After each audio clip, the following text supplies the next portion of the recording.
Hey guys, today I'm gonna show you guys how to turn any mesh or model into a working NPC for game developers, okay, in RS Studio. Kasi last time my video got taken down because TikTok thought it was for exploiting, which is not. So kailangan ko talaga isabi yun. Okay. Okay, next. Okay, I mean, okay, first, you guys need to find a free 3D model or pwede rin bumili kayo.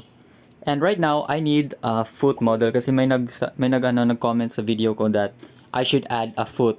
So, let's add that. Okay, first download the model that you want. Pero, actually, you could actually just get the provided models nandun na sa RS Studio. So, let's do that. So, here we have the foot. And first, we're gonna need to turn this into, group this into a model. After that, rename the